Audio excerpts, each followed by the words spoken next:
Hey, you're watching I Am Not Curious, and if you're actually interested in history, well, you've got a weird sense of humor. Before we dive into the 3 shortest wars in history, hit subscribe and don't forget to turn on notifications. Because, you probably don't want to miss out on something that's totally fascinating, right? Wars. The things that happen when diplomacy fails, or when you really don't want to have a conversation. But did you know that some wars lasted just a few minutes? Yeah, as if time was a bit of an afterthought. So today, we're talking about the 3 shortest wars in history. Spoiler alert, one of them lasted less than half an hour. You might want to grab a snack because we're diving deep into the bizarre. Or, well, not that deep. It's a short video. We're not writing a textbook here. First up, we have the Anglo-Zanzibar War, which took place in 1896. How long do you think a war can last? A week? A few months? Nah, this one lasted just 38 minutes. That's not even a lunch break. So here's the deal. The British wanted to replace the Sultan of Zanzibar with someone more compliant. When the Sultan refused to step down, Britain did what it does best, bombarded the place with ships and artillery. The result? The Sultan's palace was destroyed, his forces were crushed, and he had to surrender in under an hour. Talk about quick work. Next up, we have the Six-Day War.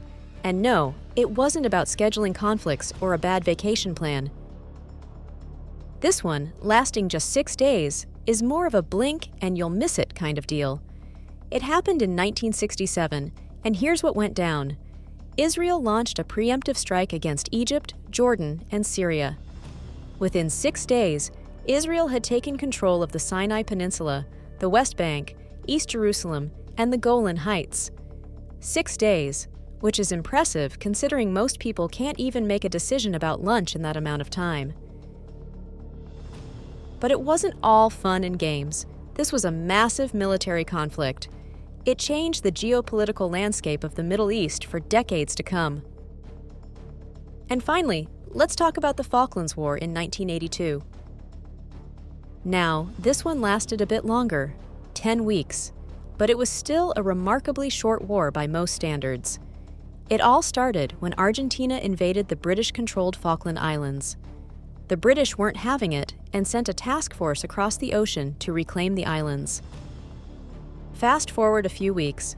After some fierce fighting and a lot of naval action, the British emerged victorious, reclaiming the islands and restoring their control. 10 weeks. Still not a long time when you think about it. But, who's counting? So here's the thing. Short wars, a whole lot of destruction in a very short time. But here's a question that might make you think. If you had to live through one of these short wars, which one would you choose? Let me know in the comments below. Seriously, I want to know, because I'm not curious, but you are, right? Don't forget to subscribe if you somehow got this far, and remember, hitting that notification bell is always a good idea. Even if you're just as uninterested as I am.